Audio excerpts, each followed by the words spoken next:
C'est sur une autre île réputée pour ses pommes de terre et son sel que nous vous emmenons au week-end. L'île de Noirmoutier se targue d'avoir un microclimat non seulement propice aux mimosas, mais aussi excellent pour le moral de ses habitants. Manon Monnier et Xavier Baumel.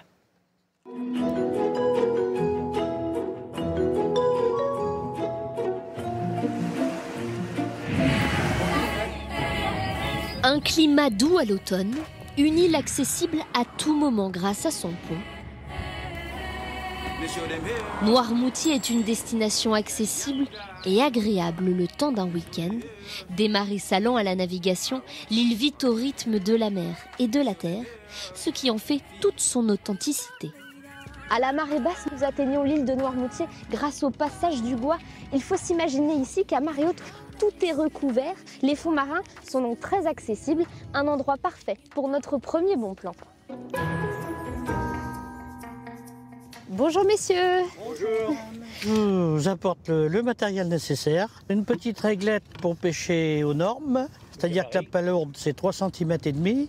Pour 8 € par personne, Jean-Yves, Paul et Yaël nous accompagnent pour tout nous apprendre de la pêche aux palourdes. C'est pas une science exacte, hein. Là, il n'y en a plus là. Par contre, pour avoir un coquillage très goûteux de qualité, c'est à partir du mois de mai jusqu'au mois de novembre. Chaque pêcheur à pied peut ramasser jusqu'à 3 kg de palourdes. De mon côté, pas sûr que j'y sois rapidement rendu. Ah, voilà une deuxième. Eh ben dis donc, je suis pas au bon endroit moi, dis donc. Faut pêcher ce qu'on peut manger, faut pas pêcher pour perdre, ça sert à rien. Il vaut mieux revenir plusieurs fois. La marée remonte, il faut quitter le passage du Gois pour éviter de rester piégé. Pendant que les coquillages dégorgent, nous retrouvons notre logement au milieu des pins de Noirmoutier. Bonjour Edith. Bonjour Manon. Quelle vue. C'est vraiment difficile de faire plus près de la mer. Donc voici votre chambre. Super. Vous serez 2 pour ce week-end, mais on peut accueillir jusqu'à 5 personnes dans la tente. Pour une tente de cette taille, il faut compter 60 € la nuit à cette saison. On n'a pas besoin d'être un campeur aguerri pour pouvoir séjourner dans nos hébergements. On apporte vraiment juste le nécessaire, ce dont on a besoin, et on profite vraiment directement.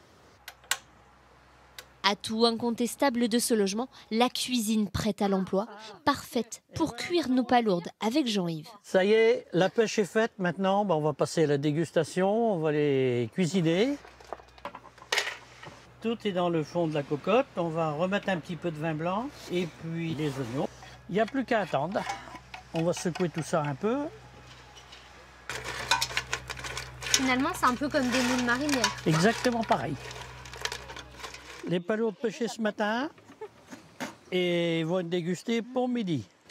Le temps du repas, Regarde celle-là. Bon appétit. Bon appétit. Merci beaucoup. la marée est haute, allons jouer sur l'eau Que c'est bon. avec notre prochain incontournable. C'est parti pour un cours de voile accompagné de Joël, notre moniteur. Tu peux hisser le phoque. Ok, donc je tire. Hisser le phoque. Voilà. Stop. Allez, hissez la grand voile.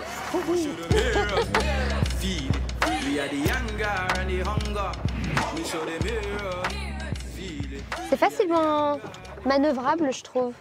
C'est pour ça que j'ai choisi. Ce bateau, il est léger et ce bateau, il peut tailler sa route sur une trajectoire rectiligne. Allez, quand tu veux, Alors, tu tournes vers le vent. La voile, elle flotte. Hop, elle se gonfle à l'envers. Des manœuvres au nœud, ce cours de navigation dure une demi-journée et vous coûtera 55 € par personne. Merci beaucoup pour cette aventure, Joël. C'était très chouette. C'était avec plaisir. Ouais, à bientôt. À bientôt. Nous sommes maintenant bien échauffés. C'est parti pour une toute autre aventure. Cette fois, il faudra un peu plus de force dans les jambes. Suivez-nous. En selle pour une traversée des marais salants à vélo, Nicolas propose des visites guidées en pédalant. Ce qui est incroyable, c'est qu'en plus, depuis le 7e siècle, on va dire le savoir-faire et le travail et le mouvement, le geste des sauniers et des saunières est toujours le même, quoi.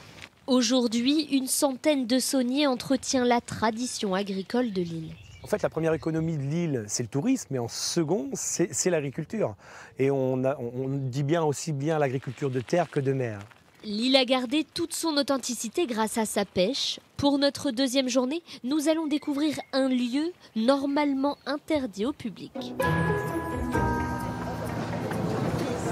La criée du port de l'Herbaudière Allez, on est parti. ouvre ses portes aux visiteurs, rapidement plongés dans l'univers des pêcheurs et des marailleurs.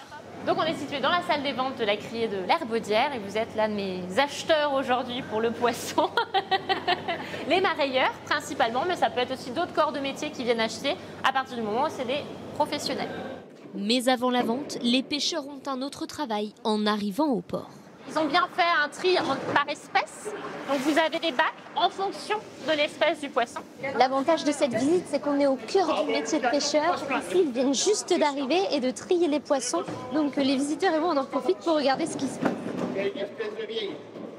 Les gens découvrent notre métier, c'est bien. On apprend tous les jours. C'est une visite concrète. C'est vrai que souvent on parle d'histoire, on parle de nature. Et là, on voit les gens travailler, on découvre des espaces. Et puis ça permet de rencontrer aussi des acteurs de l'île qu'on n'a pas l'occasion de découvrir ailleurs. Après ces moments passés entre les poissons et les coquillages, nous partons maintenant dans les terres, retrouver une serre où se regroupe une population d'animaux très précieux. Ils sont souvent oubliés mais pourtant très majestueux. Bienvenue à l'île aux papillons. 1500 insectes vivent ici tous les jours. Ce sont des papillons exclusivement tropicaux qui viennent de pays où il fait chaud et humide. Donc on reproduit un climat à peu près 26 degrés en permanence et au moins 80% d'humidité. Et bien pour que les papillons se sentent comme chez eux tout simplement. On oublie souvent que les papillons sont des pollinisateurs. L'entreprise familiale veut sensibiliser le public à ce rôle essentiel, mais aussi faire découvrir le travail de nombreux éleveurs du monde. En France, c'est un métier d'élever des chevaux, des vaches, etc. Et bien en Costa Rica, Philippines, c'est un métier d'élever des papillons. Il faut vraiment prendre le temps de regarder chaque papillon, d'essayer de trouver les espèces différentes. Là, il y a à peu près 80 espèces de papillons différentes. Laissons les papillons tranquilles et profitons de la lumière extérieure une dernière fois avant de partir. À l'automne, l'île de Noirmoutier sait offrir une belle bulle d'évasion et de sérénité.